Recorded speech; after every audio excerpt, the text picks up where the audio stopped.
What I hold in front of me now is basically a load of dead bodies, because I've not touched any of these. Particularly the top one, I'm really embarrassed about. So I thought it was about time that I looked at why a man with an English degree should have been so completely and totally switched off reading.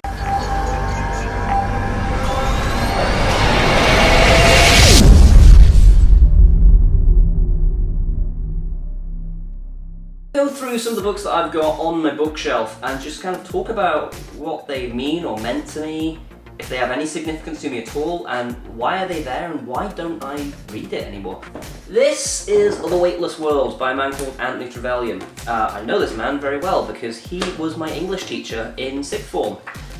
One of the funniest people I've ever met in my life. I know people tend to say, I was like, oh, this person's dead. Seriously, this guy is genuinely like the funniest guy I've ever fucking met. And I've worked with comedy societies up and down the fucking country. This guy's hilarious. We used to do like creative writing classes with him, and mine were of the comedic variety. I think I did one about, it was a poem about a grandmother who was very well behaved and she was shitting down the chimney at one point. Anyway, I didn't go into writing, really. My teacher did. He would frequently mention that he's attempting to write a book. And I bumped into him randomly when I was getting my train back to Aberdeen. Last person I expect to bump into. So he announced that he has a book and a wife now. So that was a catch-up. I've made it about that far in the month and a half that I've owned it, so that's really bad. Sorry, Anne. Daniel Defoe's Journey of a Plague Year. So, we had to do this as part of my English degree. So, tons of annotations. Actually love this book, I just never quite finished it. It's done in a very weird, I mean, it's done sort of like a journal, basically. And it's bleak.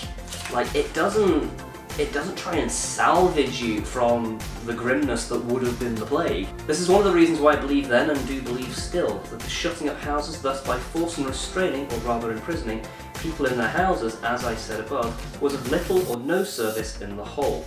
Nay, I am of opinion it was rather hurtful, having forced these desperate people to wander about with the plague upon them, who would otherwise have died quietly in their beds. This is a book that I always bring up if I want to define the Romanticism movement, because it's a second wave romantic novel, and it's one of the most famous romantic novels, and it's just a fucking work of art, this book. Mary Shelley's Frankenstein. It is a famous book for a very good reason. If you guys are expecting the 1931 film in this, you're going to be disappointed. I just love the fact that Mary Shelley took the Romantic movement, which was talking about nature and trees and daffodils and things, and she embodied it in this artificial scientific creation. Creature resultant has a purer idea of the world around him, because he has no concept of, he's basically born new, so he has no concept of what anything is, so he just sees everything for what it is. He sees trees in their natural light, he sees mountains, rock formation, and that informs his world, because he's abandoned basically straight away.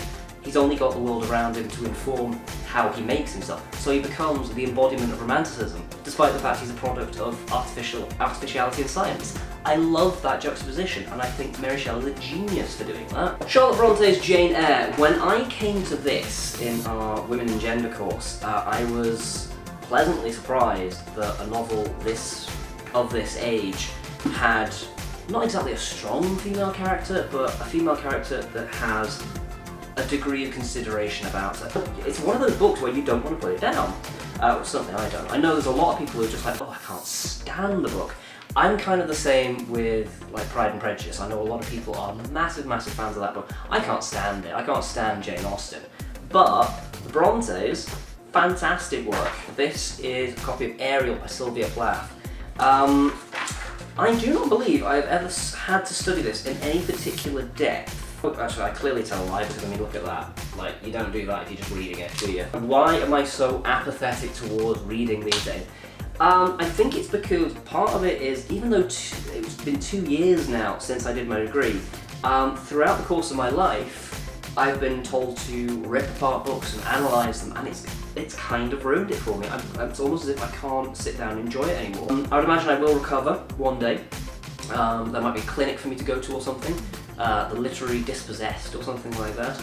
But until that day... Anyway, so that's books. Also comment down below if you, like me, struggle with reading. Did you used to enjoy it and you kind of gotten switched off it? Do you still enjoy it? Have you not got these problems that I've got and you're just like, you're a wuss, what are you on about? So, until next time, I will see you next Saturday. Thanks for watching.